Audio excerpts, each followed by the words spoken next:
Vamos agora para as perguntas e respostas. Como eu falei antes, temos o papelzinho e vamos abrir o microfone, ok?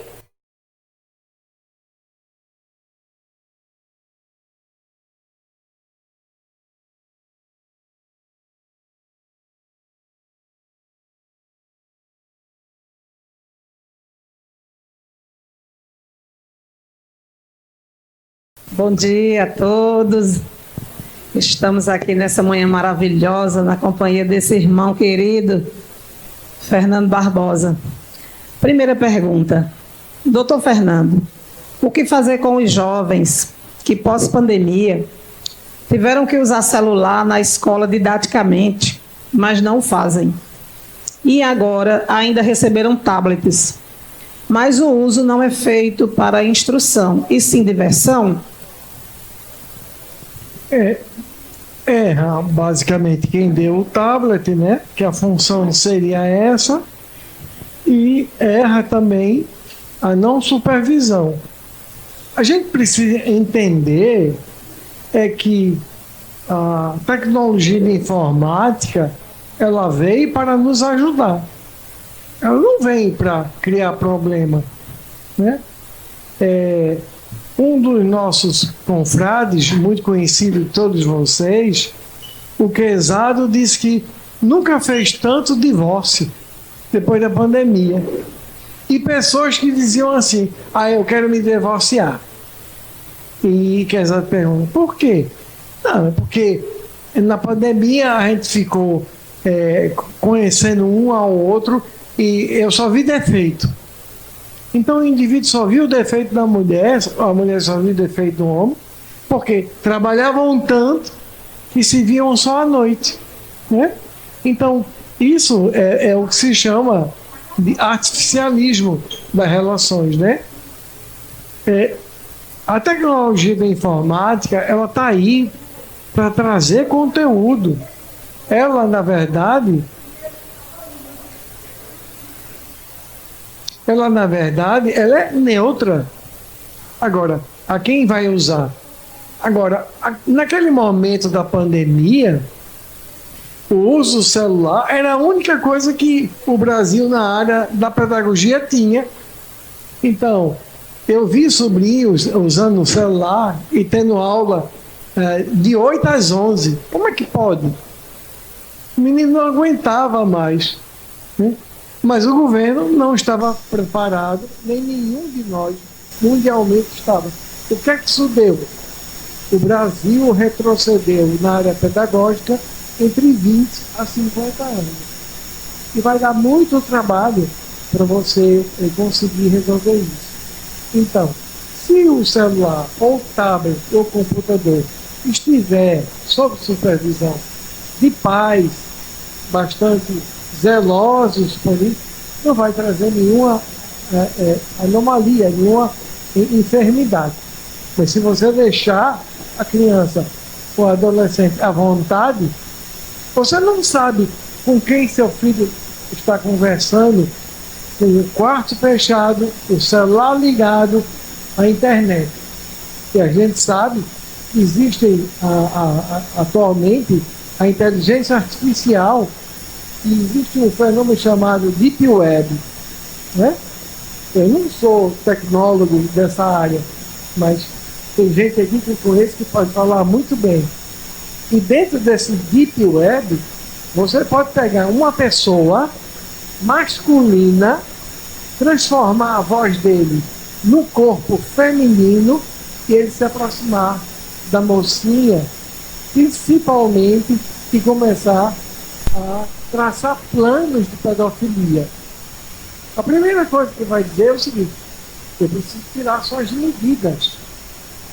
Como é que você vai tirar a medida no celular? Via internet, mas ele não inventa outra coisa. Eu preciso ver as linhas de socorro. Aí é uma adolescente, ela fica só de roupinhas internas, ou às vezes tira, vamos dizer, o sutiã, e quando tira a roupa toda, que é o nude. E esse nude, ele aí começa a chantagear. Pega a foto dela e vai dizer que vai botar na web. se ela não fizer isso, aquilo, aquilo outro. Quarta-feira, nós tínhamos 700 policiais da Polícia Federal e da Polícia Civil do Brasil.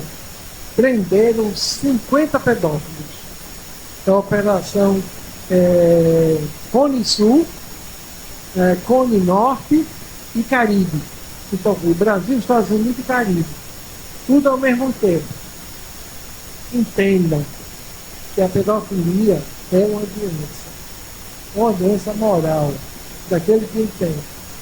Leia-se aí a obra de Filomeno de Miranda, Sexo e Destino, que você vai ver, né? Sexo e Destino, obsessão, sexo e obsessão.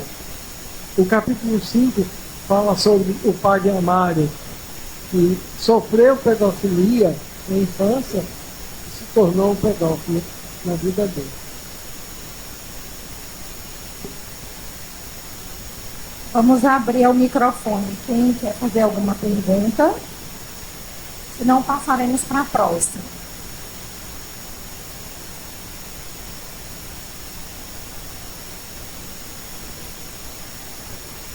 Bom dia a todos. Doutor Fernando, prazer de estar muito. Queria perguntar ao doutor Fernando, como é médico, né, se a gente introduzisse no circuito pedagógico matérias ou didáticas como meditação, relaxamento e outras práticas que ajudassem a dar ferramentas a esses jovens para controlar ou mesmo conhecer as famílias, seus processos mentais. Se isso seria de algum valor do irmão. Muito obrigado. Já está sendo usado, principalmente contemplação e respiração, né? A Hatha Yoga, ela pode ser aplicada a partir de 5 anos de idade. Então, não há problema de você aplicar. Porque, naquele momento, pelo menos o circuito pensamento, ele está voltado para o estabelecimento de processos individuais. Existe um trabalho muito interessante. Foi feito por um pesquisador japonês. Ele pegou areia e ele botou a areia em um pequeno tabuleiro, uma superfície fina de areia, e ele botou aquilo que a gente chama de rock pesado. Recentemente fizemos o Rock in Rio. E a areia próxima. As ondas sonoras que batiam sobre a caixa de areia não construíram nada. Aí ele botou a música chamada clássica. Para quem não conhece, a música clássica está dividida em música clássica normal e a música chamada profana. E olha que música clássica profana faz um bem danado, né? E a música chamada de igreja. Aí ele botou, basicamente, Jesus, Alegria dos Homens, uma peça de Johann Sebastian Bach.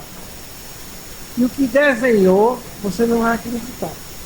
Desenhou caracóis perfeitos. Ele pegou água e botou a música para a formação de cristais e esfriou essa água. E quando ele botou o rock, na ocasião ele botou um rock que casualmente meu filho gosta muito, já é um adulto, chama Guns N' Roses, né? E é um rock pesado, não formou cristal de gelo nenhum. E quando ele botou uma música clássica, formou cristais muito compatíveis com a neve. Alguém já viu cristal de neve aqui? Alguém já viu neve? O cristal é lindo. É um cristal como se fosse um enfeite da árvore de Natal. E ele vem da onde? Do céu, né? Se ele vem do céu, é de Deus, né? Então você vê que ondas sonoras que desabilitam o seu pensamento, dá para pensar, ouvindo rock, Guns N' Roses, acho bem difícil. Mas dá para pensar, você ouvindo as 4 estações de Vivaldi, né? Aí você consegue ouvir. Então isso é muito importante, né? A gente não tem uma cultura musical, né? Você pegar um europeu, ele vai falar sobre Chopin, Schubert, Schumann, mas um brasileiro não fala. Só as pessoas de certa idade já estão acostumadas com o clássico.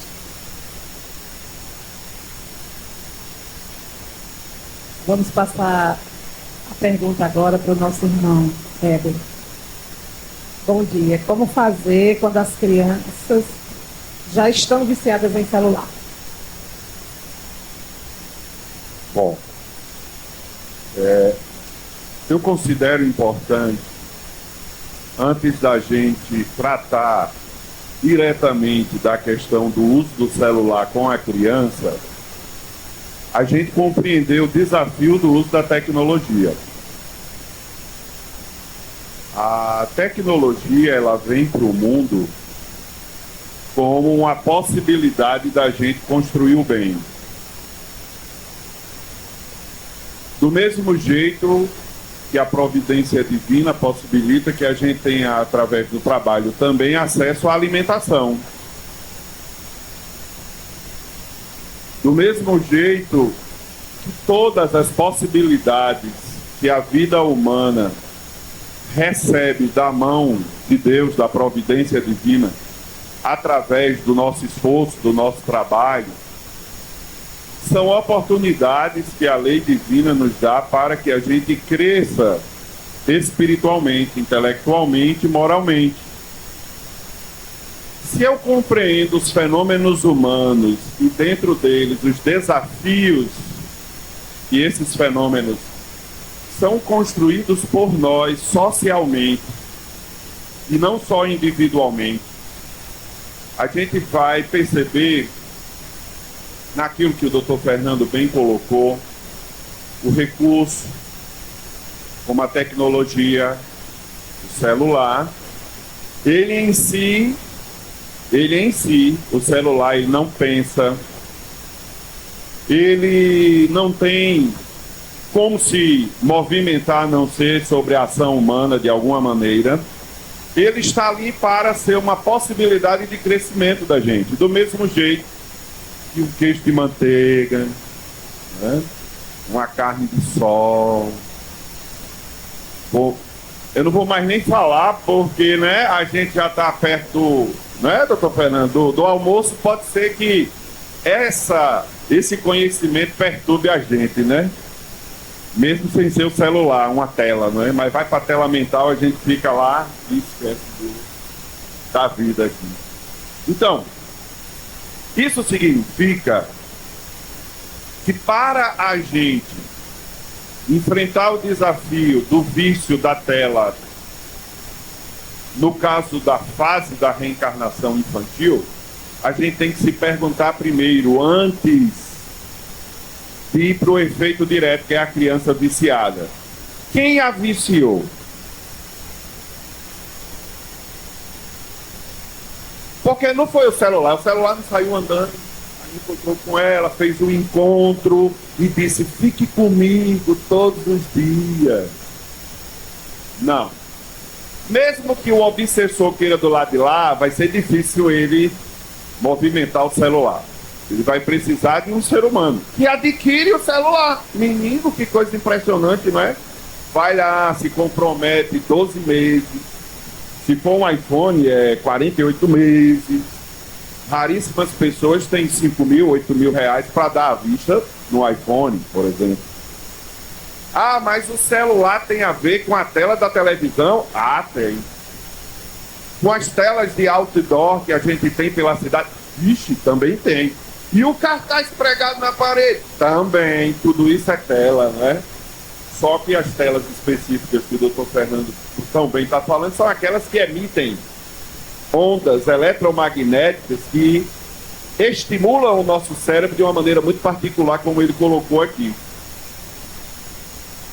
Aí eu começo a entender que a questão não está bem na criança, não é? A criança está sendo talvez educada, deseducadamente, a ficar viciada nas telas. Então perceba que lá na ponta eu tenho que perguntar: quem são os responsáveis por essa criança? Que favoreceram que ela, por uma metodologia sociocultural muito bem contextualizada, econômica, porque nem todo mundo tem dinheiro para comprar telas para casa. Eu mesmo sonho com um tablet para mim, que eu não quero nem o top, eu quero um bem light, que dê para eu fazer minhas atividades. E ainda não comprei, sou formado, tenho um emprego garantido, mas existem outras prioridades que eu ainda não consegui. Eu poderia comprar um tablet, mas não é prioridade um, né? Enfim, questões econômicas. Eita, Ed, mas eu perguntei à criança viciada o que é que a gente faz com ela. Eu não vou nem dizer porque o doutor Fernando já mostrou aqui com dados, mas eu tenho que fazer com os pais, com os responsáveis. Eu tenho que fazer com uma sociedade que no condomínio, na rua que eu moro, na escola, fora da escola, está deseducando um ser humano que inicia a reencarnação dele, já tendo um acesso não planejado de tudo isso. Então, veja que a pergunta não é simples, ela é muito profunda. Como auxiliar essa família a se reorganizar nas suas práticas cotidianas? Porque para mim chegar na criança, eu tenho que chegar primeiro nos responsáveis por ela. Entendem a complexidade? Algo mais complexo. Como é que eu vou chegar numa sociedade inteira, aqui de Juazeiro do Norte, por exemplo, do Ceará, e a gente vai construir um processo de problematização, de discussão, de reflexão e de reeducação para o uso das telas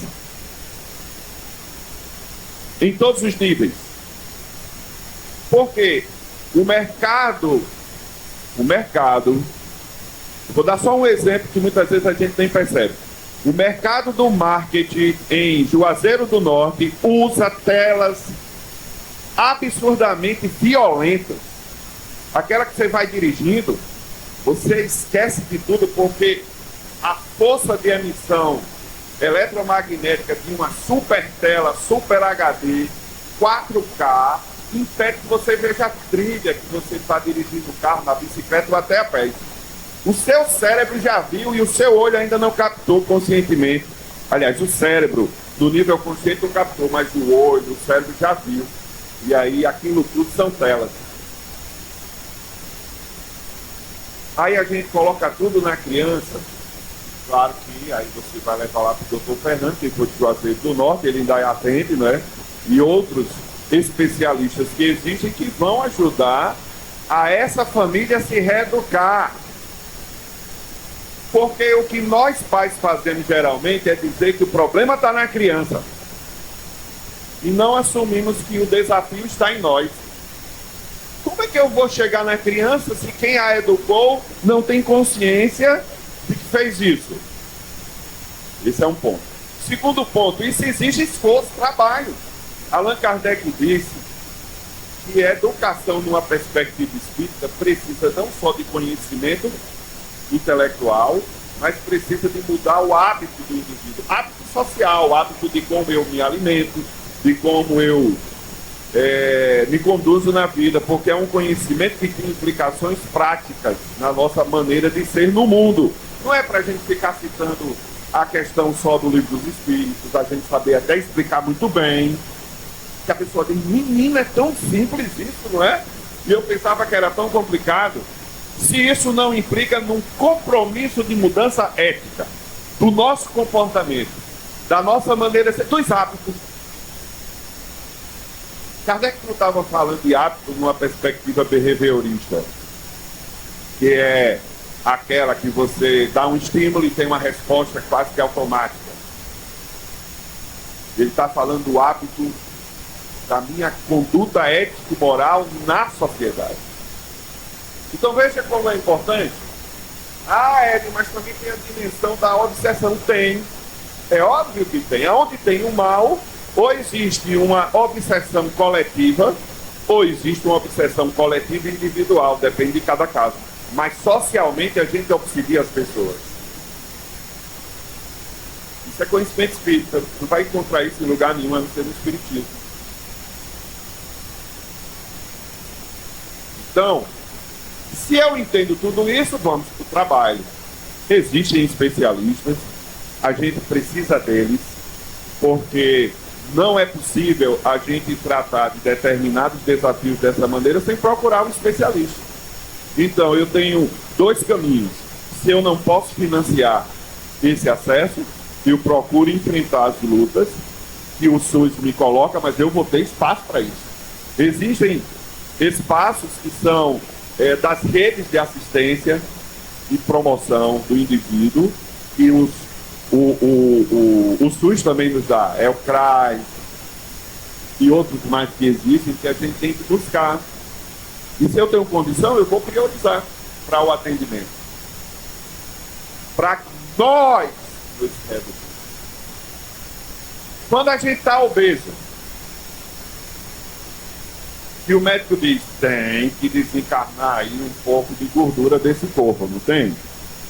Porque não adianta ficar só doando e depois recebendo, que é o efeito sanfona. Ou então uma pessoa não está bem nutrida, está magérrima, fora do peso, quase num processo até de medo de se tornar uma pessoa obesa, aí você tem outros transtornos, não é? Que ocorrem num quadro, por exemplo, de anorexia nervosa. Eu tenho que me educar. Eu olho para aquele queijo de manteiga coberto com uma calda leve de doce de leite.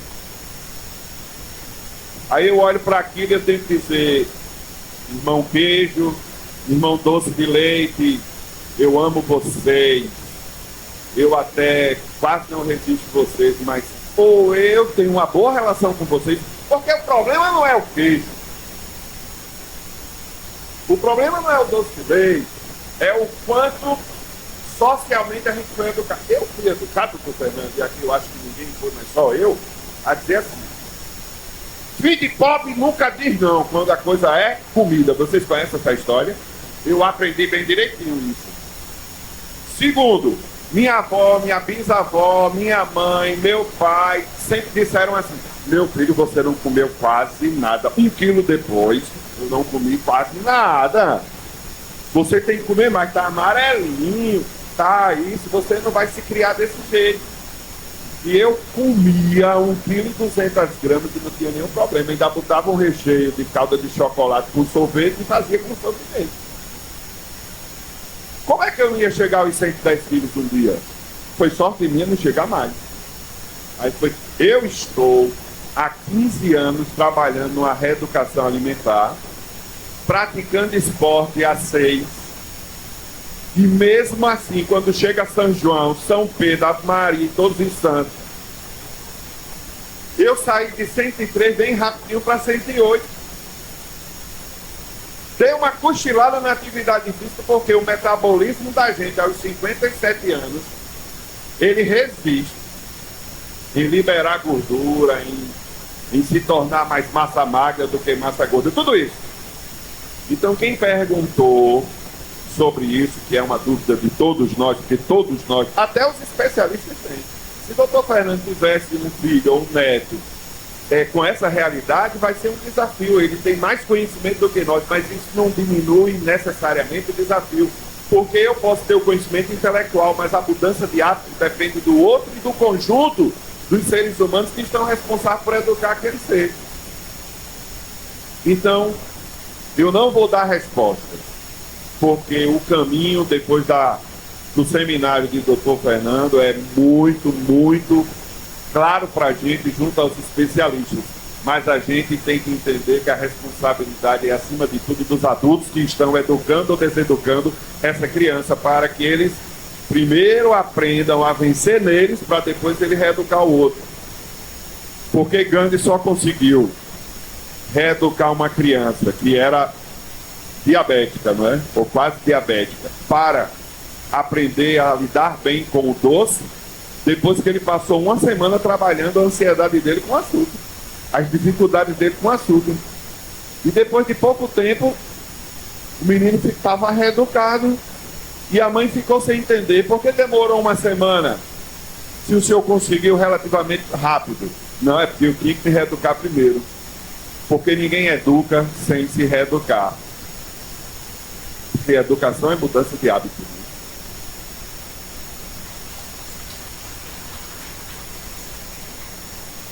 Vamos abrir o microfone a quem quer fazer uma pergunta. Bom dia a todos. A pergunta para o doutor Fernando e para a Eda, na visão do historiador e do médico. No livro O Problema do Ser, da Dr. Beltrame, a primeira parte do livro ele fala que a ciência ela não é fixa, ela muda com o tempo. Anos atrás a gente sabia que o átomo não era divisível, hoje já pode ser, já é divisível. A tendência das telas hoje em dia, me assustei quando eu estou vendo que a partir dos 30 anos né? E a situação extrema de 3 pessoas da família sentadas no celular, numa mesa, durante algum tempo. Também a extremidade, tudo que é extremo faz mal. Mas do jeito que a gente está hoje, nessa geração, qual a visão, tanto médica como histórica, a gente pode ter, do que vai acontecer com essa geração daqui a 10 anos? A gente não tem, assim, acredito que desses 10 anos para trás, é onde aumentou consideravelmente o uso de telas. Às vezes mais as redes sociais, na minha época, Orkut, MSN, mas a gente não tinha tanto acesso. E a gente acredita que a gente não tem ainda um histórico, eu com 48, de ter uma pessoa que está vivenciando isso ainda, e qual é o que foi acontecer na visão de cada um daqui a 10 anos com essas crianças que hoje têm 5, 6, 10, que são viciadas em tela, por uma necessidade, muitas vezes, quem sabe até como os pais. A gente entra num momento de maturidade e a gente vê o excesso de trabalho atrapalha dentro de casa, muitas vezes. E a gente vê também que até chegar a consciência de um pai e uma mãe, ter essa consciência de que está fazendo mal ao filho com o excesso de telas, com a visão de cada um, historicamente falando, vendo o passado e trazendo para o futuro, daqui a 10 anos, dessas crianças, e realmente na parte médica, neurocientífica, olha, na parte médica, Amélia Rodrigues, nas suas obras, e a última obra que está sendo lida na Casa Espírita é Vivendo com Jesus. Ela diz uma expressão muito engraçada. Pigmeus. Nós estamos formando uma sociedade de pigmeus, de pessoas baixinhas culturalmente. Há poucos instantes, ali na nossa salinha, conversando, Éder dizia o seguinte: a formação médica que você teve, se referindo a mim, não é a formação médica de hoje. Antes de eu ter um AVC, eu era professor de faculdade. E já eu sentia muita dificuldade com os alunos. E olha lá, eu só recebia aluno formado. É o chamado R2, residente 2, da pediatria. E a maioria não sabia passar um remédio. E essas pessoas eram R2, já tinham CRM. Então, a forma que a sociedade passa, nós estamos formando pigmeus. Há trabalhos bem definidos. Essas duas áreas, a área fria e a área quente. A área quente, representando o cérebro mais antigo que nós temos, o sistema límbico, ele está se hipertrofiando. Então é muito comum você ver um adulto com transtornos sociais, ansiedade, de oposição. São pessoas que descartam as relações humanas. Hoje você vai para uma festa, homem e mulher, e daqui a pouco você está aonde? E se casualmente desse processo, que é só o que os 30 bilhões de espíritos encarnados estão esperando, quem tiver uma relação sexual aí sem camisinha, pô, engravida.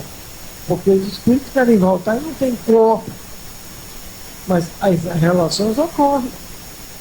E depois, eu não te conheço, eu apenas fiquei contigo, eu não sei quem tu és. E assim vai a relação humana. E cada dia mais, os jovens estão começando a sexualidade mais precoce. Isso significa, na verdade, o epicurismo, né? Usar o corpo num positivismo que eu tenho que extravasar as energias. Lógico que é evidente que tem trabalhos já bem definidos que essas crianças que cresceram no celular, elas têm atrofia em áreas frontais. Interessante é o seguinte: você que vai a uma academia fazer fisiculturismo, você puxa peso, como se chama vulgarmente. Aí você hipertrofia a massa muscular. Aí você vai ao nutricionista e bota creatinina, proteína, etc e tal, e você aumenta a massa muscular. Se você não continuar a fazer, ela atrofia todinha. E o que está se descobrindo é isso. A início de um uso prolongado do celular, existe uma hipertrofia da região fria, do sistema límbico. Depois, o próprio sistema atrofia, porque não aguenta tanta informação. E a região frontal, que não desenvolveu, é atrófica. Então você vai ter o quê? Pigmeus em pensamentos, em ações, em atitudes. Eu concordo com a Sueli Caldas-Schubert na obra dela chamada Obsessão e Mediunidade da Infância, no último capítulo, quando ela fala de uma expositora da casa espírita que ela frequentava. A Sueli voltou à parte espiritual. E ela dizia que Teresinha Mirtes é evangelizadora. Ela dizia uma expressão que eu uso muito em palestras: é preciso falar de Jesus. Por que essa dificuldade? Eu vou dizer a dificuldade a vocês de fatos inerentes à minha própria vida, que obviamente não é sentido de referência nem de condicionamento. Mas eu sou da cidade de Recife e fui educado aos meus pais à noite. E pela manhã tive a bênção. Se a gente abrisse um seminário aqui sobre bênção, a gente vai até amanhã de manhã, falando sobre bênção. Qual o poder, qual a função, se ela serve, se não serve. E eu estava no aeroporto de Fortaleza, vindo para cá. Eu passei de Sergipe, de Fortaleza, eu vinha de um seminário e desci lá para vir para cá. E meus dois filhos, que moravam em Fortaleza, onde estou em São Paulo, vieram me receber. Eu, no meio deles, fui pequeno. E eles me levaram até o saguão para eu entrar. Já tinha feito o check-in. E quando eu fui entrar, todos os dois disseram: benção, meu pai. E beijaram a minha cabeça. Uma senhora que estava muito bem vestida, eu não sei se tinha uma bolsa Gucci, eu sei que tinha perfume muito Dior. Mas eu sabia que era muito bem vestido. Ela olhou assim e disse: que coisa estranha.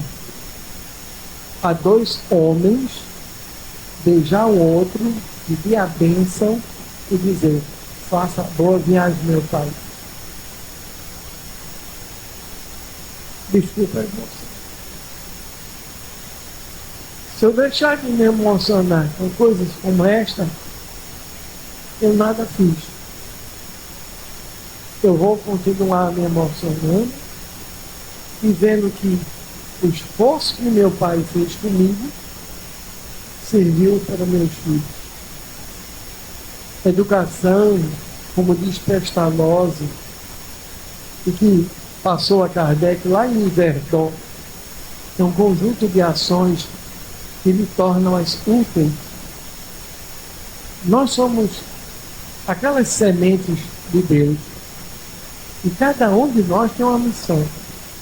Como diz o Evangelho, pequena ou grande, falhar na missão que nos foi dada é errar. A gente vai ter, Gleison, no futuro, uma sociedade extremamente fria. É você olhar e ver que a inteligência artificial é muito boa. Aí você diz: Lucinha, acenda a luz. Lucinha, liga a televisão. Lucinha, liga a frigideira elétrica. Liga o alto-forno. Lucinha, abre a torneira da minha banheira, jacuzzi. Mas isso não te torna melhor. O que te torna melhor é você olhar para você e ver que você é um filho de Deus. E a doutrina espírita nada tem a ver com a sua riqueza, mas tem a ver com o que dela você o faz. Que você não levará a Lucinha, a inteligência artificial, no seu caixão. E se levar, alguém vai buscar de noite. Mas você vai levar as boas coisas naquilo que Lacordaire Constantino diz, a verdadeira propriedade. O que de bem você fez? Aqui passa à direita e o que de mal. Então, a inteligência artificial, as tecnologias informáticas, elas não vieram acachapar a humanidade, não. Nos tornarmos pigmeus. Ela veio para nos ajudar. Nos tornar mais seres humanos. Se erro existe, não é a criança que ficou viciada, foi o pai que não assumiu a condição de torná-la viciada. E eu lhe digo, se vocês saírem daqui sabendo que o uso do celular em contexto é a mesma coisa de seu filho fumar uma pedra de crack, vocês vão usar, mas com parcimônia. Veja bem, o CBD, que é o chamado canabidiol, ele, desde 69, quando começou com o professor israelense, ele está sendo usado. Eu tenho várias crianças autistas usando CBD. Mas o CBD não é maconha, Fernando? É. Mas a maconha que eu uso é a fração purificada, em que trabalhos científicos mostram que ela é útil em epilepsias generalizadas de difícil controle e na criança autista. As áreas que eu domino. Mas tem parkinsonismo, tem demências na fase de adulto, Alzheimer. Mas eu não tenho pessoas com Alzheimer, criança. Eu só atendo criança, que é até 21 anos, que é adolescência. Então, tudo que está aqui, nesse orbe, é para o bem. É como diz o Evangelho, o homem se esquece e abusa daquilo que lhe foi dado. O abuso do celular é que vai levar à hipotrofia dessas áreas cerebrais e vai ter repercussão muito grande. Aí alguém diz assim, Fernando, você não acha que isso aí é um projeto obsessivo? Em 1900 eu entrei dentro da doutrina espírita na década de 80.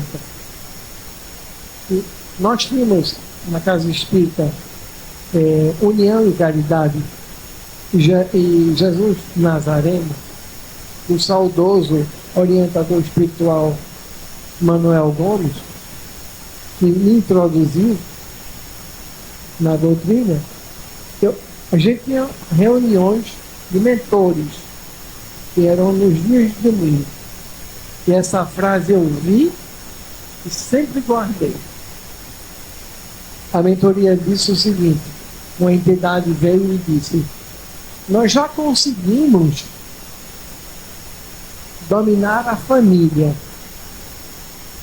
Agora nós temos que ativar os mais tenros pequeninos da família. Aí todo mundo, quando eu digo isso, ele diz, então, Fernando, isso aí é um projeto das trevas e o celular é coisa das trevas. Não. Por quê? O arbítrio, aparentemente, da maldade pelo plano trevoso, segundo Kardec em Gênesis, ela tem limite. E o bem jamais sobreporá o mal. O mal jamais dominará o bem. São forças que existem, mas equitativamente o bem sempre se oporá ao mal. E isso aqui não é um instrumento de maldade. Mas o que o dele fizer, pode ser. Olha os fake news, olha a eleição que vem aí, olha o nível que nós chegamos de políticos. E eu falava com você sobre isso. Política é uma ciência, polis, desde o tempo da Grécia, de Sócrates, de Platão. E a gente não vê política no Brasil. E você sabe que tem faculdade de ciências políticas e faculdade de ciências políticas internacionais. Mas a gente não vê isso. A gente vê politicagem. Eu até digo brincando, se botasse uma lei, era um desastre. Só pode se candidatar a vereador quem tiver nível superior. Acabava até a Câmara dos Deputados. Porque senador, normalmente, ele tem formação. Mas o resto, não tem. Ah, Fernando, isso aí não seria, assim, uma forma de selecionar? Mas política não é uma ciência, você tem que estar formado nela. Eu não estou dizendo que você, para ser vereador, tem que ser um cientista político, ou feito a faculdade de ciências políticas. Eu estou dizendo que você, pelo menos, deveria ter uma formativa. Isso diminuía. Ainda tem Câmara de Vereadores nesses 180 municípios do estado do Ceará que tem pessoas analfabetos funcionais. Por que essa pessoa pode dirigir sobre lei? Por que essa pessoa pode falar sobre educação infantil? Então, é basicamente isso. A educação é um conjunto de normas que lhe torna útil a você e à sociedade. Kardec. Se você não faz, existe uma obra recentemente do Mário Frigerio, muito boa, chamada Kardec, uma dádiva de Deus à humanidade. Vale a pena a gente ler, tá bom? Muito obrigado.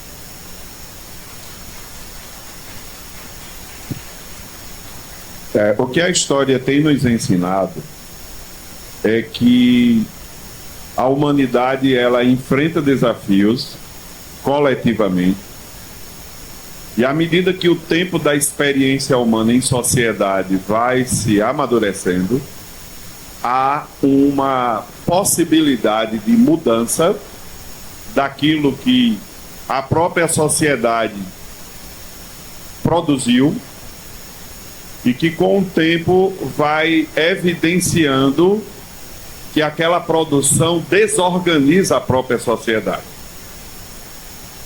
E ao longo do tempo histórico, principalmente o tempo histórico da longa duração, a humanidade vem aprendendo com os acertos e com os erros. No Espiritismo, dentro da lei divino-natural, a gente sabe que existe a lei de causa e efeito. Nenhuma sociedade humana dentro da criação divina deixa de ser influenciada por essa realidade. Então, no longo prazo, você coloca aí milênios, vamos pegar essa escala de milênios, algumas coisas a gente fez por ignorância, outras por viciação, por dependência, e ao longo de um milênio a gente foi descobrindo de uma forma extremamente desafiadora para nós, desorganizadora da vida do ser humano, e que a gente conseguiu, de certa maneira, superar. Mas o tempo todo a providência divina nos estimula a viver experiências, e a das telas é mais uma delas. Para a gente aprender a lidar com o potencial dessa experiência e a gente crescer intelectualmente e moralmente. À medida que a gente vai se experimentando, a gente tende a ter consciência do que nos desorganiza individualmente e socialmente e o que nos organiza socialmente e individualmente. E a história tem evidenciado, quanto mais a gente tem tempo para estudar e vivenciar certo conhecimento, certo fenômeno que nós construímos, provocados pela providência divina, a gente tem aprendido. Vou dar um exemplo. Na média duração, não é nem longa duração, vamos colocar aí 200 anos. O tabagismo era o uso do fumo como uma forma da gente distensionar a vida, conviver socialmente e até ter um status. Foi algo cultivado nos últimos 200 anos de uma maneira extremamente predatória, porque bilhões de dólares, trilhões de dólares eram investidos em propaganda, eram investidos em melhoria do produto, eram investidos de várias maneiras para que a gente consumisse mais. Atores de Hollywood eram estimulados, mesmo quando não eram tabagistas, a fazer o uso durante uma gravação, durante um filme, durante um retrato, enfim. Para quê? Para divulgar o produto. O que é que a humanidade aprendeu nos últimos 200 anos? Desorganiza profundamente o indivíduo, especialmente com neoplasia maligna, câncer de pulmão, de faringe e outras regiões. A humanidade foi aprendendo com os erros, e algo inimaginável para uma pessoa que reencarnou na Terra, no Brasil, no Rio Grande do Norte, em 4 de abril de 1967, que é o meu caso, eu não imaginei nunca, porque você entrava num avião e você fumava indiretamente. Depois criaram a ala dos fumantes e não fumantes. Você entrava no restaurante, gente. Eu não estou falando, eu tenho 57 anos. Digamos que há 40 anos atrás eu entrava no restaurante para comer um queijo de manteiga com carne de sol, com arroz e tudo mais, e eu consumia nicotina, alcatrão, na boa. Em 57 anos, hoje a pessoa é forçada, não só por uma lei, mas por hábitos sociais que foram mudando. E as pessoas, quando ligam um cigarro em qualquer ambiente público, 90% das pessoas fazem isso. Chama o proprietário do estabelecimento e diz: ó, o senhor sabe que ela não pode fumar. E a pessoa é constrangida a ir fumar lá fora. Eu estava vindo aqui para Juazeiro, Barbalha também, né, o Crato e outras cidades, porque aqui a gente está em várias cidades ao mesmo tempo, né?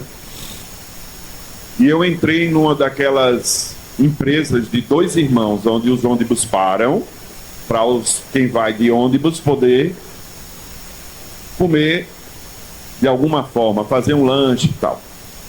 Uma funcionária, no turno da noite, já era 21 horas, ela estava no horário dela de uma garçonete, no horário dela de descanso. Ela foi lá fora do ambiente, no horário dela de descanso, fumar um cigarro. Eu estava olhando a natureza, porque o sertão, quando você tem a oportunidade de ir para o sertão e procurar a lua, Luiz Gonzaga já dizia, não perca a chance, porque o luar do sertão é uma coisa belíssima, né? E eu estava atrás do cometa Atlas, para ver se eu via lá para o leste, procurando o leste, mas ainda não era 5 da manhã, não era 4:30 da manhã, e eu digo, danoso, vou estar dormindo, vou perder o cometa a olho nu. E de repente eu olhei para o lado como quem olha para um paralelepípedo, não é? Não sabia nem que tinha um ser humano. A moça teve um susto. Ai, sabe, me descobriram aqui e eu não entendi nada. Aí que eu vi que ela estava fumando. Isso daí era o contrário, gente. Não estou falando nem de 100 anos. Então, muita calma com o projeto de evolução de Deus. Doutor Fernando puxa a gente para o presente, para quê? Para a gente ter consciência o mais profunda possível e estancar os erros que nos desequilibram. Mas Deus nunca faz nada para a gente, para nos desequilibrar. Mas Deus sabe que quando Ele nos criou simples e ignorante e teve a coragem, pense num pai corajoso, Ele colocou instantaneamente, é uma dádiva, Ele deu para a gente o livre-arbítrio. É liberdade de agir. A liberdade de pensar, a gente ainda vai conquistando intelectualmente, né? E vai, mas a liberdade de agir, até mesmo se você for totalmente ignorante da lei, totalmente, você tem liberdade de agir. Aí, veja só, como é que você dá para um espírito simples e ignorante a liberdade de agir, o livre-arbítrio, e fica tranquilo? Parece até uma loucura de Deus, não é? O livro dos Espíritos é fantástico, porque ele diz que Deus responsabiliza um filho pelo nível de conhecimento que ele tem da lei divina natural. Isso é relativo. O mal é sempre o mal. O que é o mal para o Espiritismo? Eu disse isso ontem e vou sempre dizer. Para a gente se descatolizar e desprotestantizar, ou qualquer coisa que tem a ideia do demônio como alguém que, ou um Deus demoníaco que rivaliza com Deus. Isso não existe no Espiritismo. Todo mundo é filho de Deus. Se alguém reencarnou um dia e o pai teve a coragem, junto com o tabelião, de botar demônio da Silva Lemos, esse daí é um espírito que é filho de Deus e que vai ser um espírito por um dia. Então significa que Deus está tranquilo, porque Ele sabe que a gente vai fazer a jornada do filho pródigo, mas a jornada do filho pródigo tem um momento que ele volta conscientemente para o Pai. É uma metáfora que Jesus criou, que no nosso entendimento ela é fantástica para a gente compreender o processo evolutivo de simples e ignorante a espírito puro. Quantas vezes o pai ficou perturbado? Nenhuma vez. Ah, o senhor quer o dinheiro? O senhor quer mesmo o dinheiro? Quer. Pronto, está aqui o dinheiro. Experimente-se na vida reencarnações sucessivas. Passou um milênio, o espírito está melhor. Então, a esperança do espírito na redenção da sociedade humana, seja qual seja o desafio, ela é sempre com base em dados, com base numa experiência histórica. Não é um discurso filosófico, ético, que é só uma imaginação. Não, está baseado na lei. Então a gente tem que ter essa esperança espírita que ela é de um tipo de racionalismo que não é cartesiano, que não é de nenhum filósofo humano, é do pensamento divino. que é outra coisa que a gente tem que entender. A razão espírita não tem base em nenhuma filosofia de um ser humano filósofo, mas é o que a razão divina, o conhecimento intelectual da lei divino-natural. Ah, mas René Descartes influenciou o espiritismo. Não! Influenciou Allan Kardec, porque é um espírito superior que estava num contexto histórico, superou o contexto histórico, mas usou elementos do cartesianismo, mas ele não era cartesiano no sentido real. E o espiritismo nunca caberá numa filosofia específica, porque vem do pensamento divino e a gente vai avançar. Então é sempre uma esperança madura. Calma que ele volta. Calma que um dia a gente vai olhar para a Estela e vai dizer, não. E vai chegar um dia, que é o meu sonho, porque equipamento hardware a gente já tem, a gente vai estar tão evoluído que a gente pode acessar mais dados, e o hardware é a mente do espírito através do perispírito. Ele tem condição. A gente, num planeta de provas e expiações, o espírito inferior ainda não tem conquista nem emocional, nem intelectual, nem moral de lidar com uma quantidade de dados absurda como a gente dá. Aí dá esses efeitos aí. Mas você já imaginou como um espírito, como Jesus, que olha pra gente e ele sabe? Eu imagino isso. Ele olha assim, ah, seu Éden, meu filho, como foi linda a sua primeira encarnação. E ele acessa instantaneamente toda a minha experiência intelectual, histórica, tudo. E ele olha para mim e diz, aonde estão aqueles que te condenaram quando você adulterou? Porque não é só a mulher que adultera, né? Não é só o homem que adultera. E no espiritismo, adúltero não é só quem trai a esposa ou trai o esposo. É toda vez que a gente se desconecta do bem.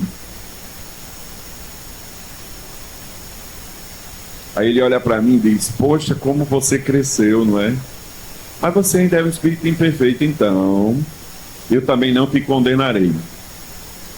Viu, seu Éden? Agora, meu filho, vigie mais, aprenda com esse erro que você cometeu e não tornes a errar dessa maneira. E vai. Tranquilo. Tranquilo. Não teve um estresse. Porque quem ama não vive mais essas experiências. É por isso que Deus chegou um dia e disse, Jesus, já que você é um espírito puro, já está gabaritado, para gerenciar 30, o doutor Fernando falou aí 30 bilhões, né? 30 bilhões de espíritos, alguns reencarnados, outros não, que evoluem na Terra, influencia o futuro do sistema solar, segundo Emmanuel no livro A Caminho da Luz. A gente nem sabe se ele participa de outros grupos, né, que talvez definam o destino de todos os espíritos que evoluem na galáxia de Andrômeda, por exemplo. E aí ele está tranquilo. Ele tem só umas 30 bilhões de ovelhas. E ele sabe que nenhuma delas vai se perder, porque ele mesmo disse, né? É outra lógica, é outra compreensão. Jesus fica preocupado conosco? Claro, ele está ao lado da gente o tempo todo.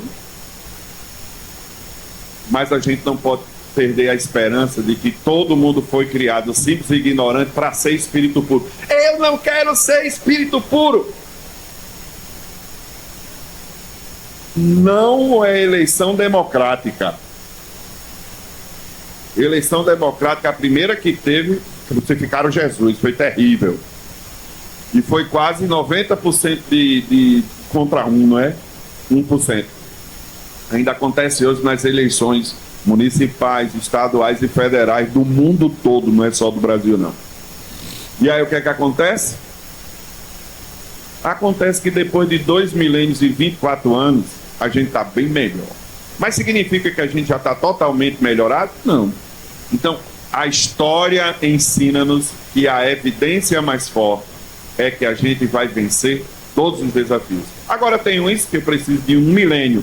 Tem outros que eu vou precisar de muito mais milênio. Agora, para finalizar com chave de ouro. O amor de Deus é tão grande com quem evolui, que chega um tempo que diz assim, essa turma que está aqui no seminário evoluiu bem.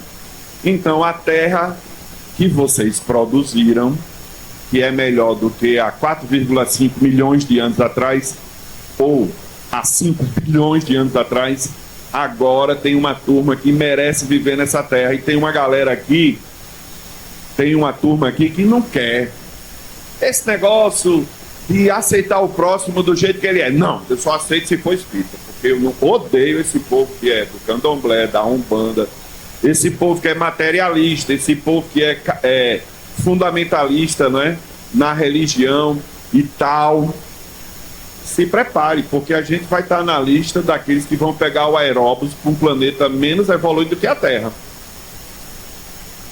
E depois que tiver na lista, não é desamor, não é punição de forma alguma. É porque a pessoa, aquele espírito já testou que ele não suporta a diversidade, ele não respeita a ideia do próximo, ele sempre tem que impor a ideia dele e ele briga, mesmo sendo uma pessoa santa. Porque tem briga que é assim, doutor Fernando, você viu o que Júlio fez? Que absurdo, não é? Aí quando o Júlio chega, irmão Júlio, eu amo você. Aí depois a gente se encontra em São Paulo, em Natal. Ele interrompeu, mas vamos continuar aqui, né? Ó, o moído, né? Como a gente diz. Vocês estão entendendo o que eu estou falando? Vai chegar um dia que não é mais permitido que um habitante da Terra nutra esse tipo de coisa, de comportamento. Que quando entra e vê que sente fome, pensa logo numa vaca, num boi, num cordeiro, num porco. Só vai ter concentrados de fluido. E nem vai ser assim, eu quero concentrado de fluido de pernil de porco. Aí os mentores vão dizer, na Terra não tem mais isso. Você vai se alimentar respirando. Doutor, um dia eu vi, é uma dúvida minha. Eita, que a gente vai passar das 12, né?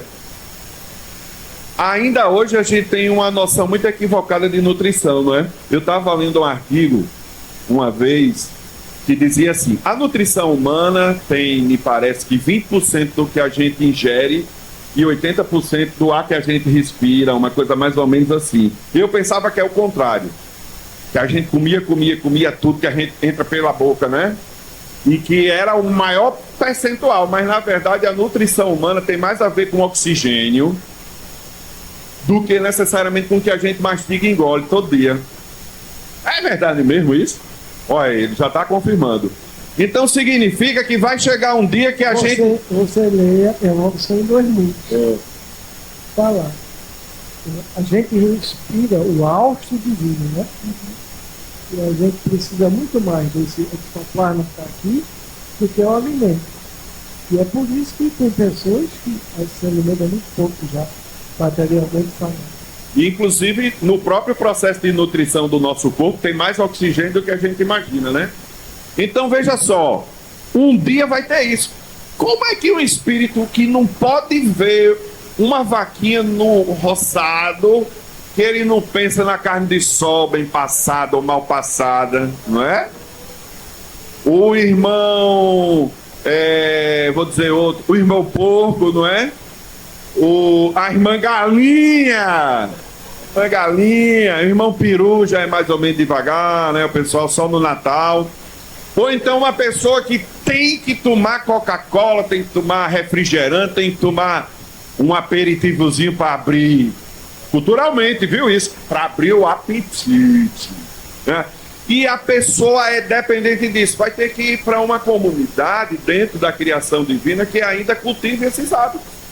Porque ele vai se perturbar aqui. Não, eu quero estar na Terra com Guns N' Roses, dançando uma música sensual, muito, que eu não vou dizer aqui para não baixar a vibração da gente. Mas não tem jeito, porque já pensaram. Olha, por que não pode? É porque esse tipo de música é coisa do demônio? Não. Essas músicas são interessantes. Eu posso escutar Guns N' Roses, que eu estou num momento difícil, e de repente, por gostar dos acordes, por algum motivo, eu vou me potencializar. Então, o filho de Dr. Fernando não vai para um brau porque gosta de calma. Isso aí é pensamento que eu chamo hoje, num conceito muito privado meu, com todo respeito a quem está conosco nas redes sociais, a gente fica juntando tradições dogmáticas do pensamento sobre Deus, sobre Jesus, com o pensamento espírita. Isso não funciona. Agora, isso é compreensível, porque talvez seja a primeira reencarnação como espíritas que a gente tem em 4,5 milhões de anos de experiência da espécie humana no planeta Terra. Então é compreensível que a gente olhe para o obsessor e trate ele como um demônio, e não como um irmão, como Emmanuel diz, não é? Então o que é que acontece? Eu preciso ver tudo isso, e eu preciso ir tendo confiança que eu vou ser um dia anjo, como diz a música, mas eu tenho que começar aqui agora com o quê? Com essas informações, de melhorando. Mas fique tranquilo que vai dar certo. Mas enquanto não der certo, a gente vai sofrer pela lei de causa e efeito as consequências. E é assim que Deus programou a nossa experiência evolutiva. Não tem como fugir disso, né? Não tem como fugir disso. E aí a gente vai crescendo. Sansão é quem diz com muita propriedade, não é? Num texto dele no Evangelho segundo o Espiritismo, quando ele diz assim: há 100 anos atrás nós éramos de uma condição diferente. Hoje, 1860 e pouco, nós já estamos melhores. E ele foi muito caridoso, ele disse: imagine daqui a 100 anos como nós não estamos. É essa a visão que eu tiro da história que evidencia tudo isso. Muitos progressos, mas tem muita coisa para um dia a gente ser um mundo de espíritos superiores, né? Muito. Mas a gente chega lá. Não vai faltar imortalidade, nem corpo para a gente reencarnar. Pode faltar gente que queira que a gente reencarne, mas aí resolve-se no tempo. Se antigamente reencarnavam 30 numa família, esqueça, porque hoje já tem gente querendo que reencarne só meio espírito, e tem gente dizendo: não quero espírito nenhum aqui me perturbando, só os desencarnados. Entende o que eu estou falando? Aí você talvez precise de, em vez de 100, 200 anos, de 1 milênio para reencarnar. Mas fique calmo, que quando essa turma desencarnar e não reencarnar mais na Terra, aí vai ter uma normalidade aí, pelo menos 5 dá. Pelo menos 5 dá. Doutor Fernando. E quem já é TDAH, como fica em relação ao SPA? Olha, esses transtornos, o TDAH, o TDA, o TH, eles estão associados a comorbidades, né? É muito difícil você ver uma criança com transtorno hiperativo de déficit de atenção e ele não ter um pensamento acelerado. Ele não tem ansiedade, ele não tem insônia e outras coisinhas mais. Então, na verdade, o SPC ele não está sendo ainda aceito pela Organização Mundial de Saúde. Porém, o TDAH e o autismo, eles obviamente são. E o transtorno de déficit de atenção, o transtorno de desafio opositor, o transtorno disruptivo do humor infantil, isso tudo como se chama, a gente diz que está tudo dentro do mesmo balaiozinho e representa tudo uma mesma coisa. Para vocês terem uma ideia, os circuitos da criança autista são os mesmos circuitos da criança com TDAH. Sendo que no autismo, você vai ter os níveis, né, de evidência A ou B, ou os níveis de suporte 1, 2, 3. Cada um suporte desse é um tipo de circuito. O circuito mais comprometido é o suporte 3, evidência B. Mas no TDAH você vai ter o TDAH universalmente hiperativo, que é mais comum em menino, o TDAH desatento, que é mais comum em menina, ou o TDAH combinado, que é hiperativo e desatento. E é o mais comum que a gente tem. Agora, olha bem, isso é algo que eu venho falando recentemente. A gente teve o Instituto Cultura Espírita Fortaleza, e eu falei sobre neurodivergências e autismo. Isso é um nome novo, né? Fisiologia. Você chama a pessoa de neurodivergente. Não é neurotípico. É uma criança neuroatípica. Isso você já está rotulando o ser humano, né? Aí como é difícil, numa sociedade já cheia de problemas, criar termos que vão, em vez de melhorar, piorar. E esses pacientes, eu me baseei na única obra que eu considero uma obra excelente, chamada Autismo, uma leitura espiritual, Hermínio Corrêa de Andrade.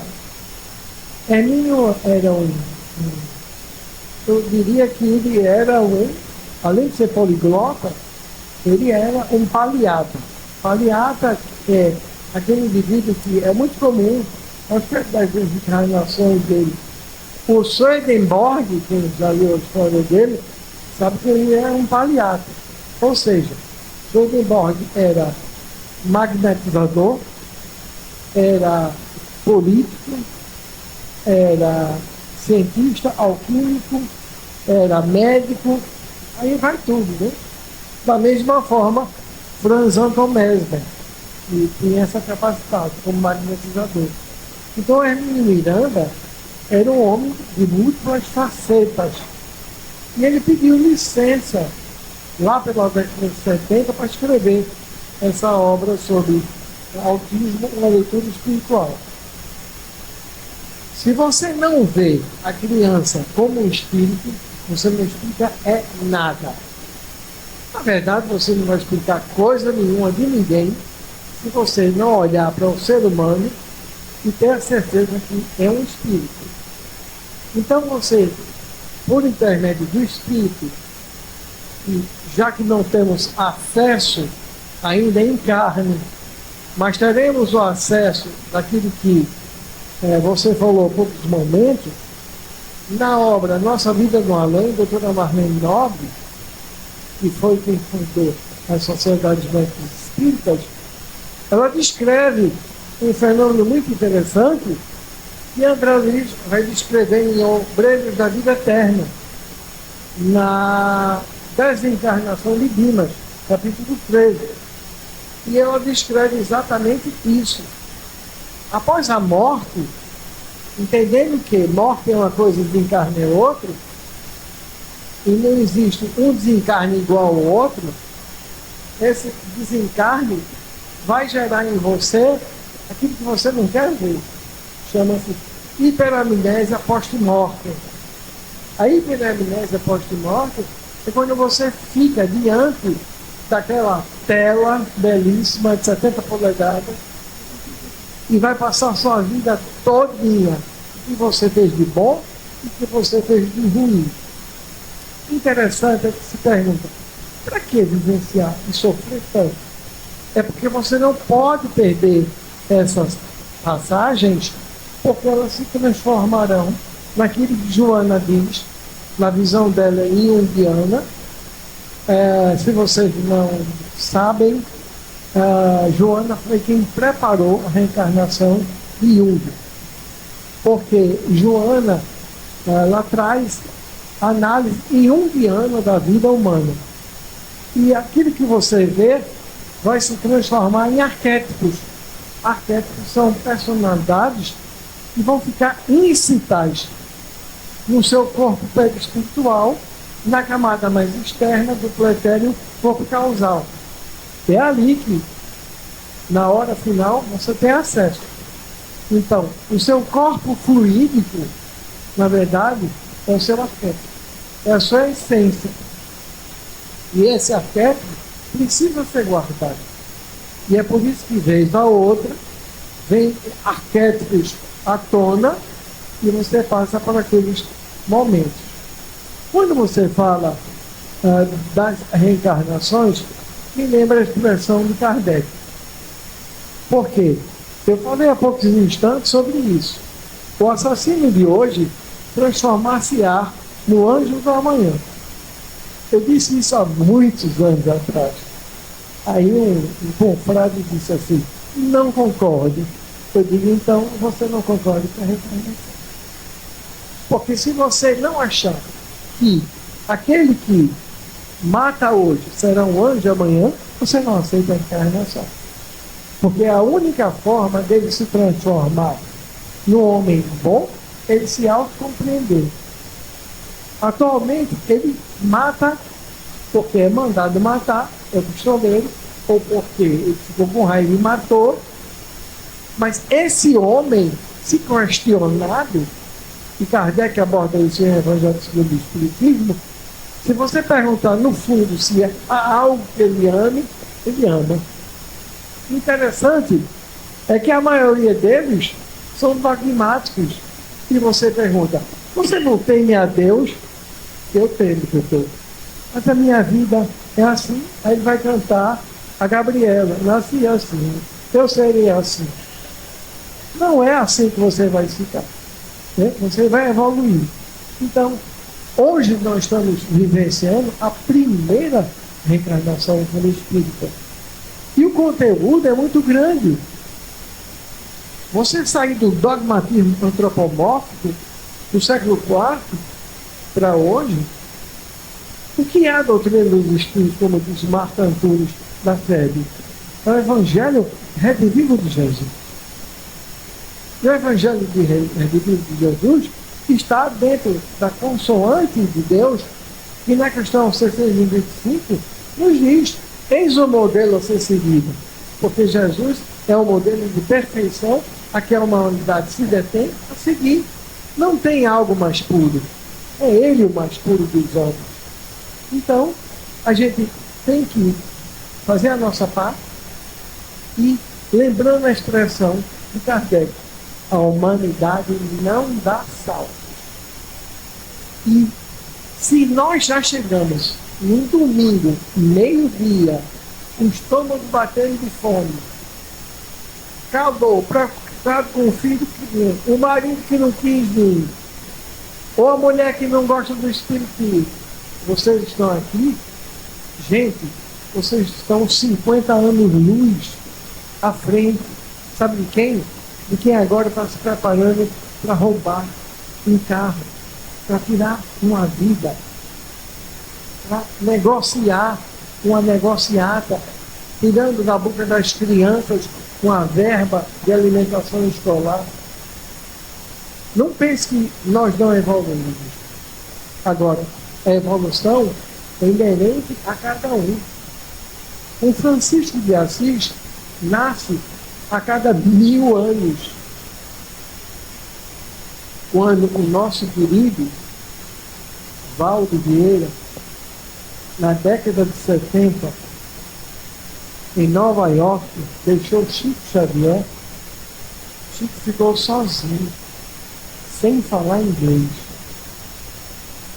somente com uma refeição na pensão em que estava. E Valdo negou taxativamente toda a obra que havia escrito Chico por André Luiz. Chico entendeu. O que aconteceu com Valdo,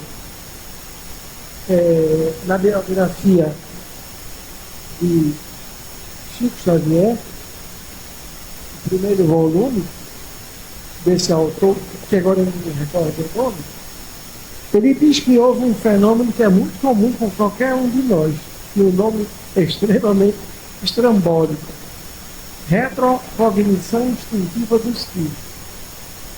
E o nome disso nada mais é que mergulho de um arquétipo. Vamos lá, retro atrás, cognição, compreensão instintiva no meu espírito. Está explicado. Eu escolhi um arquétipo que é dominante mesmo. E Valdo entusiasmou-se com a loura russa, que Emmanuel havia dito a ele que essa russa ia aparecer, ia prometer a ele um curso de cirurgia plástica no Japão, e ele foi, e ele negou o Chico. Ele, ao fazer isso, e ao voltar para o Brasil, perguntado pelos amigos no SEC, Centro Espírita Cristão, disse assim: Chico, você perdoa Valdo? Esse é algo que o espírita deve entender. O perdão, como dizia nosso querido amigo Francisco de Assis Cajazeiras, ele é salutar e é terapêutico. Perdoe todo mundo que lhe fizer mal. Bem-aventurados os que são humildes, mansos e pacíficos. Perdoe os vossos amigos, orai pelos vossos inimigos, que vos caluniam e vos diminuem. Porque se só perdoar de casa, o que é que estás a fazer? Quando você perdoa, você rompe os laços dessa fluido antipatia. E tudo é questão de sintonia, como diz Emmanuel na obra Mediunidade e Sintonia. Portanto, quando ocorre isso, Chico diz, não tenho nada contra Valdo. Então não tenho que desculpar. Agora, veja o que aconteceu. Chico, Valdo vai lhe reencontrar. Aí outra coisa. Porque Valdo saiu de uma projeção perispirítica e ele caiu. Ele desceu a planos inferiores. Ao abandonar Chico na sua obra. E Chico disse, meu irmão, talvez daqui a 300 séculos. Isso é o que se dá, e o que não se deu a Judas Iscariote, o equivocado. Porque no poema de Alta de Souza, daqui da Paraíba, ela descreve muito bem que Maria foi buscar Judas a pedido do seu filho Jesus. Jesus, no momento do seu auge, o que é que ele diz? São crianças, mulher. Por que choram? Não sabem o que fazem. Mas aquele rasgar de véu de cima para baixo é um anjo da falange superior em que Jesus diz a ele, como cita Humberto de Campos, encosta a tua concha auditiva, e o anjo encosta, e Jesus diz, mergulhas e vai buscar o meu irmão Judas Iscariote, o equivocado. O perdão nos isenta, e o perdão nos abre um novo caminho. O perdão é salutar, ele é médico espírita. Porque quando você tem raiva, como diz Chico, é você tomar o veneno e esperar que seu inimigo morra. Ele não vai morrer nunca, quem vai morrer é você.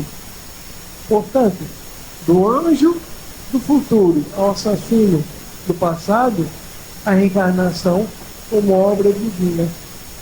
E a reencarnação, como disse Jorge de Andréia e o Décio e Ândalo, é uma lei biológica da humanidade. Você só evolui nesse plano através da reencarnação. Portanto, façamos a nossa parte, sigamos tranquilos e ensejamos dias melhores. TDAH, autismo, TDA, TDA, TH, seja o que você queira chamar, são apenas princípios de uma distinção neuroquímica já muito bem definida.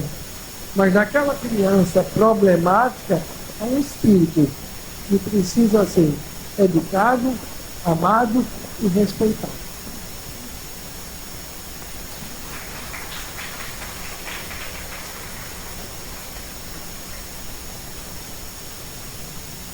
Aqui nós temos um relato de uma situação e eu acredito que a pessoa queira algum comentário sobre o relato da Web.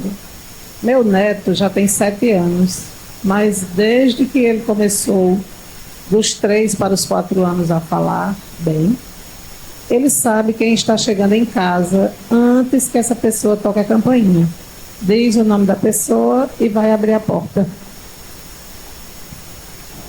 Nós espíritas, à medida que temos o contato com o conhecimento espírita, a gente vai tendo oportunidade de mudar hábitos, como, por exemplo, a cultura do mito e do mágico dentro das relações humanas em sociedade. O que é que isso quer dizer? Quer dizer que nós estamos ainda muito interligados com explicações do sobrenatural, com explicações que tudo que de repente foge aos 5 sentidos, isso nos impressiona demais. E se tiver a ver com o morto, o desencarnado no linguajar espírita, aí é ibope certo. Porque parece que não é um ser humano que existe.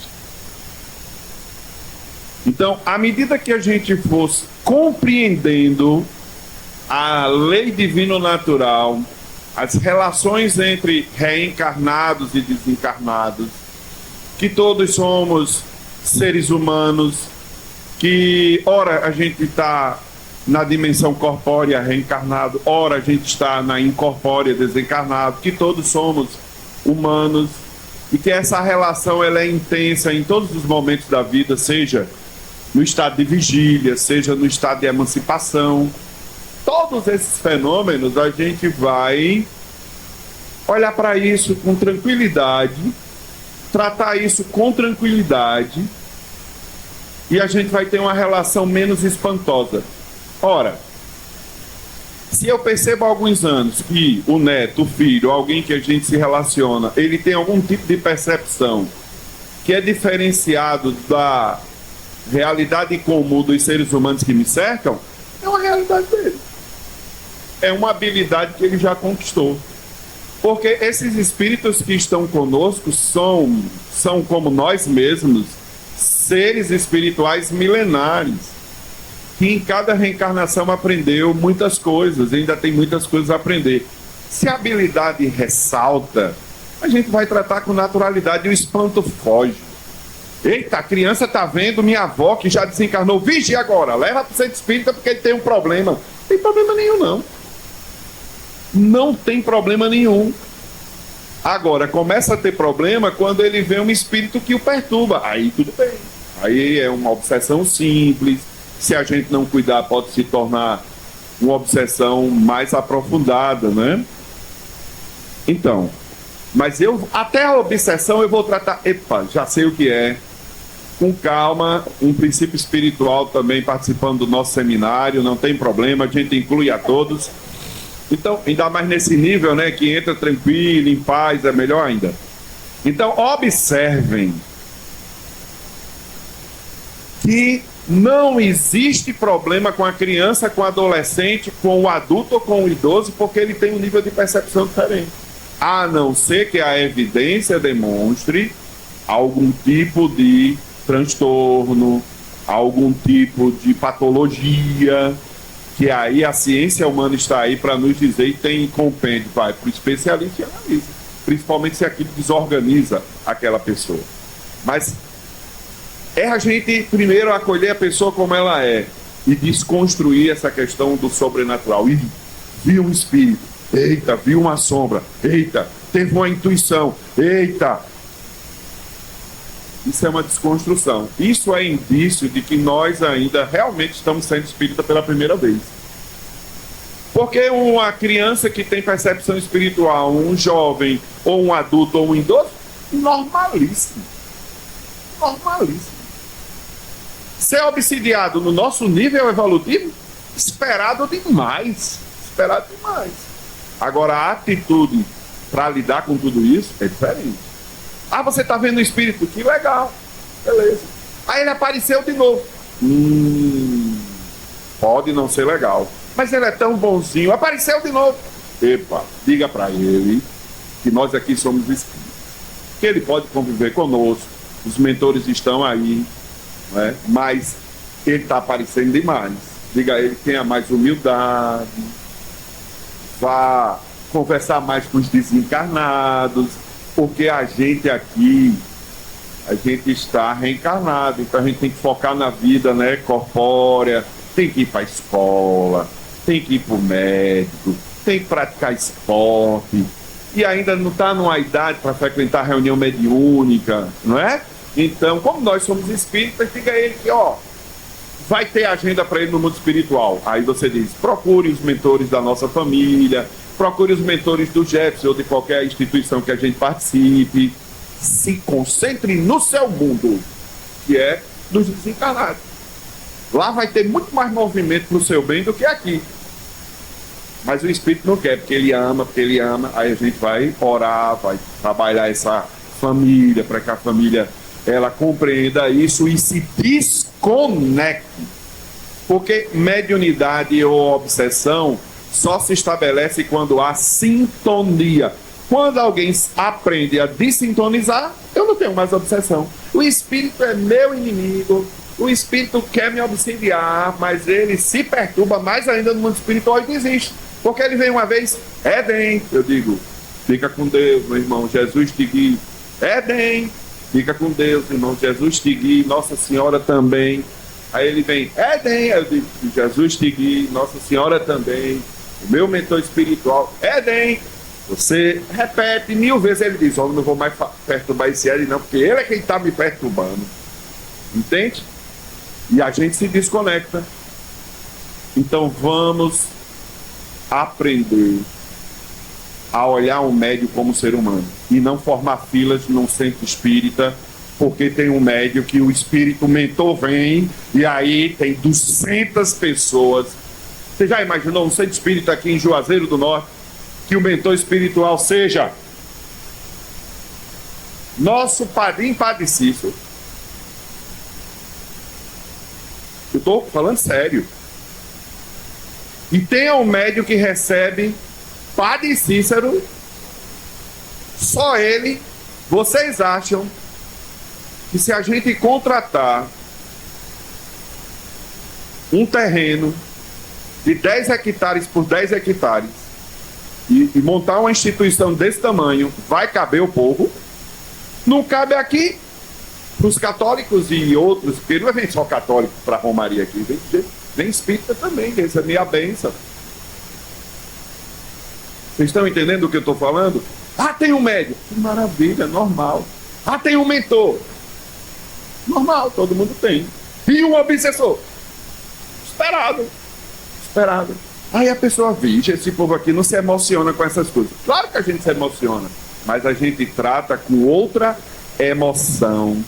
A gente trata com outra conduta. Então, se o seu neto, seu filho, a esposa, o esposo, seja quem for, o seu pai, a sua mãe, denota algum tipo de potencialidade, estude isso, analise isso, se informe sobre isso, mas com naturalidade, sem espanto, sem medo, sem receio, com naturalidade. E aí são as potencialidades humanas. Vamos, de fato, nos espiritizar, como diz Joana de Ângeles, e olhar de forma diferente esses fenômenos com uma certa tranquilidade, sem desarmonizar o nosso mundo íntimo por causa disso, seja da forma que for, tá? Isso é muito importante, porque todos nós temos um pouco disso.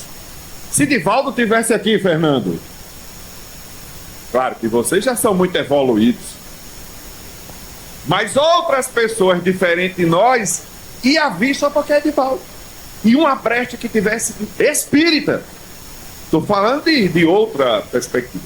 Irmão Divaldo, como é que está minha mãe que desencarnou? Irmão Divaldo e o meu filho. E eu, como é que estou? Houve uma época que Divaldo, ele estava ainda aprendendo a lidar com o movimento espírita. E muitas vezes ele foi mais médium do que Divaldo. Hoje, depois da experiência que ele tem, ele só atende os casos que merecem de fato uma orientação. Os outros, cuide de você. Cuide de você. Porque o conhecimento está aí. A gente não precisa de Divaldo, o médium. A gente precisa da codificação espírita. Agora, Divaldo, o médium, pelo nível que ele conquistou, em umas coisas ele orienta a gente bem, e outras talvez nem. Porque ele é um espírito imperfeito também. E ele mesmo assume isso. Agora a gente diviniza, quer transformar Divaldo em Padre Cícero. Aí complica. O problema não é de Divaldo, o problema é nosso. Eu vi pessoas, só para encerrar esse ponto, porque eu acho que o exemplo de Divaldo é o maior, e depois maior do que ele é o de Chico. Olha, Divaldo fez isso, Chico fez isso, porque Chico também fez. Foi fotografado pelo repórter da revista O Cruzeiro, que na época era o Bambambam da comunicação, e aí depois ele mesmo foi se queixar com Emmanuel, porque Emmanuel avisou para ele: isso é um problema seu, Chico. Você tinha que aprender, e você tem que aprender com a sua experiência. Agora a gente só ama Chico e Divaldo quando eles falam o que a gente quer, e quando ele é um espírito que está aprendendo como nós, a gente odia. Tem gente que tem ódio dessas pessoas, porque elas não pensam como ela em alguns assuntos. Ora, isso é extremamente esperado com espíritos imperfeitos. Só existe um espírito que nunca vai nos dar uma orientação equivocada. 625 do Livro dos Espíritos, o Guia e Modelo da Humanidade, Jesus. O resto, você tem que ficar com o olho muito vigilante e o outro olho mais vigilante ainda, entendeu? Para ver se ele não vai dar uma escorregada. Entende o que eu estou falando? Mas a gente tem que se educar para isso, porque a responsabilidade do espanto não é da criança, não é do contexto, mas é nossa, que precisa olhar para mediunidades e potencialidades para além dos 5 sentidos com naturalidade, e não mais com esse espanto. Não? Edson, me permite fazer uma consideração. Logo depois da pandemia, a Marta Antunes, da FEB, ela nos convidou a participar do projeto Mediunidade da Infância. E nós fizemos parte do grupo, foi eu, ela, Lismar e Márcia Leão, os 3 do Brasil e eu daqui. E nós fizemos uma enquete em 5.200 centros espíritas do Brasil. E lá está o trabalho preliminar. O nosso estatístico, que era Luiz de Uberaba, veio a falecer, mas ele fez um dado estatístico muito bom. A primeira coisa que eu diria a vocês é o seguinte: mediunidade é um dom fisiológico da criatura humana. E a criancinha de 2 meses a um homem de 50 é o mesmo espírito. Se ele tem esse dom, e está contido no todo o capítulo do livro 8º, né, do livro 2 do livro dos Espíritos, Emancipação do Espírito, criança vê espírito é a coisa mais normal. Como diz Hermínio Correia de Miranda, na obra Nossos Filhos São Espíritos. Ele conta a história de um menininho que, no primeiro aniversário dele, foram bater palmas, o menino ficou louco, chorava, e foi para debaixo da mesa. E de lá ele não saiu. Eles pararam de bater palmas, os parabéns, e a madrinha da criança tirou.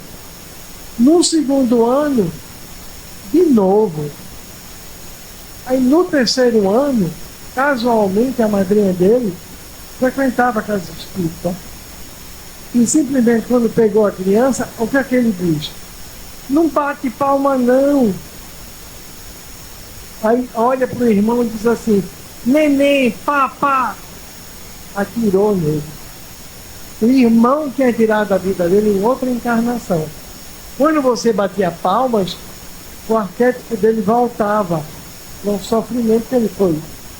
E só a partir daí se viu que realmente a criança não gostava de palmas, porque lembrava o estampido do revólver. Então, criança vê espírito demais. Não é patologia. Porém, toda criança com um quadro desse deve ser investigado clinicamente por um médico, né? E que possa avaliar se aquilo ali não tem alguma conotação outra. Agora, eu pegar crianças que veem espíritos, principalmente escolares, e um psiquiatra passar haloperidol, aí é doloroso. Porque ele não vai tirar a ilusão que ele acha que é da vista dupla dessa criança. Então, a gente ainda está dentro de um fenomenismo, dentro das casas espíritas, que eu acho ainda absurdo. É o fenômeno da mediunidade e da sala mediúnica. Sala mediúnica não é lugar para isso. Para perguntar se eu vou passar no vestibular, passar no concurso, eu vou ter filho, e por aí vai. Os mentores, eles não servem para isso. Eles não vão se ligar ao terra a terra das nossas vidas. A mediunidade, como diz Martins Peralva, com Jesus, para Jesus. E eu relembraria a obra Mensageiros, que é um estudo de André Luiz sobre a formação de médios e como os médios falem, venha falir. Então vale a pena ler. E decididamente entender que criança é só um espírito. E se ele é um espírito, e se ele no passado ele ferir alguém, esse alguém pode encontrá-lo e pode obsediá-lo ou não. Isso vai depender das inter-relações entre ambos. E decididamente a obsessão não é doença de corpo, é da alma. E mediunidade é fisiologia e quem o possui. O mentor aqui pediu, porque uma ideia dessa não é obsessor que dá, não. Para não desrespeitar, sem querer, a gente, na minha fala, posso ter desrespeitado um pouco a pessoa que fez a pergunta ou quem não fez e tem uma experiência como essa. O nosso objetivo não é desrespeitar a sua crença, nem é dar um batido, né, como as mães da gente, as avós diziam antigamente, não. É porque a gente precisa desconstruir o que as nossas reencarnações elaboraram, os nossos arquétipos, as nossas práticas sociais ancestrais. Gente, há 2 milênios atrás, mediunidade era culto secretíssimo. Você passava 20, 30 anos da sua vida se preparando para um dia se tornar uma pitonisa, um piton, um médium que iria trabalhar as ocultas, porque lidar com o mundo espiritual era lidar com o mito, com o mágico, tinha que ter todo um processo iniciático. Ninguém que queria viver essa experiência tinha acesso direto a isso. Ela tinha que ter condição social, econômica, uma formação de uma vida inteira para lidar com isso.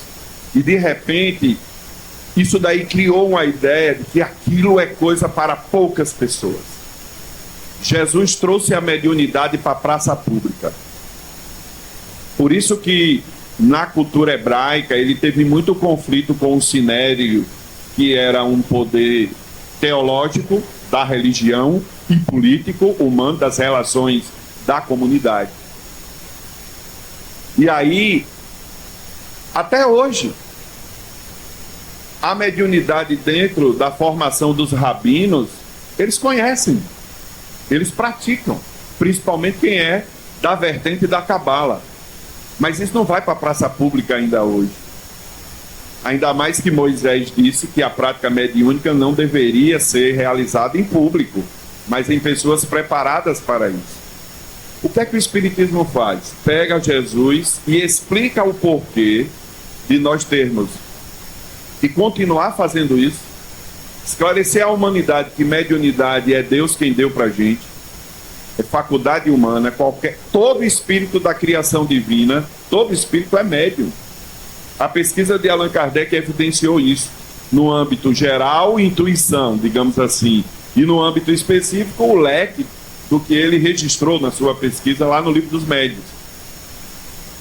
Então é o convite para modificar a nossa compreensão ancestral sobre a prática da mediunidade.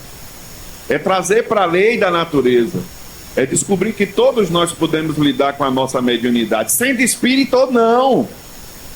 O conhecimento espírita sobre a mediunidade um dia será um conhecimento público. Ah, eu sou materialista, eu vou ter que deixar de ser materialista? Não. Você é do bem? Descubra que tem dimensões além de você. Continue estudando. Aí vai desmaterializar não só a matéria, mas a filosofia materialista. Porque é do ser humano. E todo mundo vai olhar isso com tranquilidade. Então, eu queria só fazer esclarecimento, porque muitas vezes quando a gente toma o microfone e fala numa perspectiva, quem está escutando pode achar que a gente está sendo arrogante, simplificando o problema que a pessoa está vivendo na vida privada ou familiar dela. Não é isso. É para que a gente desperte que o conhecimento espírita, ele é a verdade que liberta, a mais profunda interpretação do pensamento de Jesus, que nada mais é do que o pensamento divino, não é? Que foi apresentado na Boa Nova para nós. Tudo vem de Deus. Agora a gente precisa mudar a chave do mito, do mágico para o natural. E aí as relações elas se tornam mais fáceis da gente compreender e da gente viver sem muito espanto, sem muito medo, até com preocupação em demasia. Porque quem está vivendo uma experiência como essa está sofrendo, está preocupado com o ente querido que ama. Mas enfim, a gente vai aprendendo. Então só essa observação para que a pessoa não saia daqui pensando que a gente deu um batido, entendeu? Bom,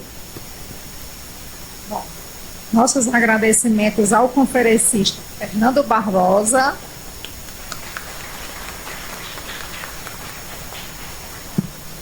Éder Lemos e a nossa mediadora Madalena, do Centro Espírita André Luiz do Crato.